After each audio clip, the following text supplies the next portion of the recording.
Good day everyone, my name is Mary Lou Adams Joseph, and in this video I'm going to introduce to you some of the features that you can find in Canvas LMS system.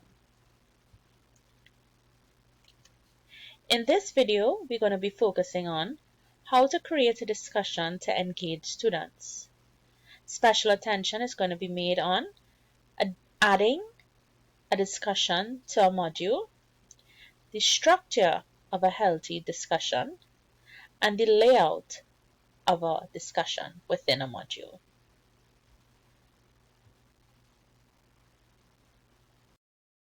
To create a discussion, we first have to decide which course and the module we would like to add the discussion to. So let's select one of our published courses. Let's select Economics 0002, and let's add the discussion to the second module we have here, interest rates. All right, so we have now identified the course, we have identified the module that we would like to add the discussion to. So we select the plus sign that is located to the right hand side of the module. Then we go to add and we select the drop down arrow. We find discussion. So once we have highlighted discussion, we select discussion and we're going to click now. We're going to add that item.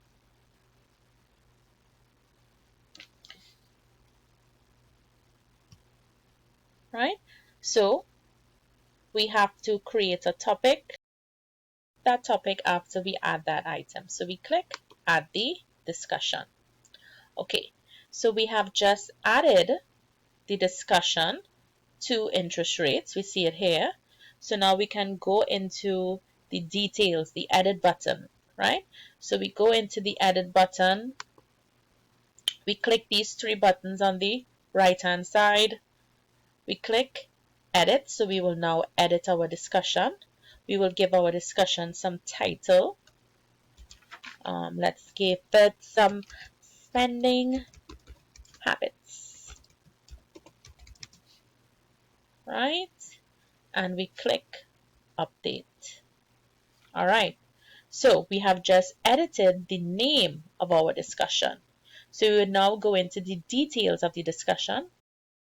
We would now click on the discussion so that we can add some instructions. So we click on the name of the discussion, spending habits, and at this point we are able to enter our information. All right, so we go to the top right hand corner, we click edit. At this point we are able to insert whatever instructions, the discussion question, and all of these elements to guide the students in making a healthy discussion. All right, so we want to add instructions or any content that we may want students to review. Maybe we would want them to look at a video or have some reading material to reflect on. Right?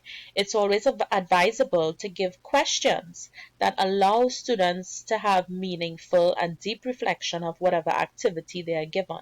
Right? This ensures that the questions that you really want them to focus on are answered within the discussion. It guides the thought process of the students and also allows for critical thinking skills to take place. So, for this course, we're going to put in our instructions and our question, our discussion question. All right. So we posted a video about what is money that was linked in the previous module. So we have here our discussion question based upon the information in the video and the lecture notes describing your own words the importance of both the characteristics of money as well as its importance. It's important also to give some instructions as to how the students will make their postings. Students are expected to make their initial posting. You have to give them some date. Say we give them February the 1st, 2022. after which they are expected to respond to their peers. This allows for, peer-to-peer interaction, and we give a deadline for that as well. All right. So it's very important to give detailed instructions within our discussion forum. So as we scroll down in the discussion, we have some other elements that can help us as to guide the students as well in terms of how the discussion should go, right? We can add a file at this point. We can choose a file that has been saved on our device. If it's some reading material that would stimulate the thought process for the discussion as well. Now we have some options here. The first option we have allow threaded responses. So in order for us to allow this to happen, we need to select it. And what this means is simply that the students will reply to the main posting, right? It would come as a thread in the order that the earliest, whoever answered first, that will show up first, and so on, right? It's also good to select users must post before seeing replies, right? So this is very important because we don't want students to be influenced by or copy the answers or responses of their peers, right? So it's always good to select that one as well. And you can also have a graded discussion. So you can make the discussion graded.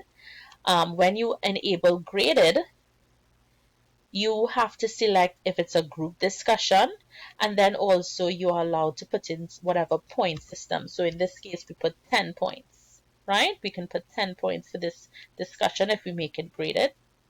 We can allow liking, so you can allow students to like the responses of others, right? You can enable that as well.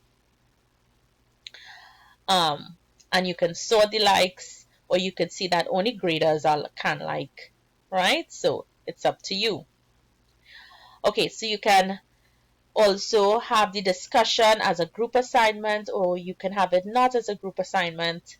You could also enable a peer review to occur. So you can enable peer review if you have to manually assign the reviewers, right?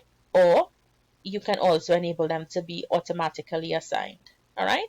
So it's entirely up to you, entirely up to the discussion that you're going to have as well.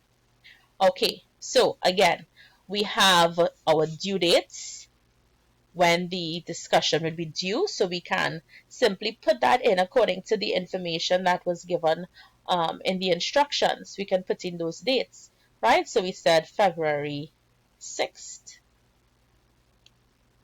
Yes, right? It's due on February 56th. And we can make it available from, say, today. Let's make it available from today. Yeah? And it's until February the 6th. All right.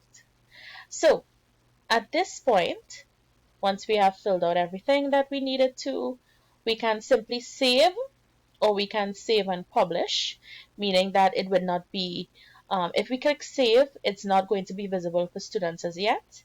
But if we click save and publish, they would see they have an upcoming discussion. Yeah. So I would think save and publish. Let them know that they have some work to do, or simply save for now and we can do later. All right. So we have just published our discussion, and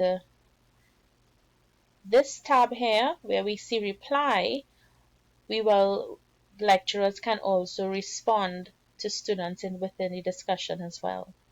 All right. So it's also possible for you to engage within the discussion with your students, and it has been published, right? So you have the option to unpublish and to edit. All right. So you can always go back to discussions within the courses. You can go to the discussion tab, and you would see whatever discussions that you have already created, right? So we have created a discussion on spending habits, and it's not available until January 28th, right? So it's closed for comments right now. All right, so when it has been active, when students have been engaging within the discussion, you will see all the responses as well here within the discussion. All right, and that would be all for today. Thank you very much. Have a good evening.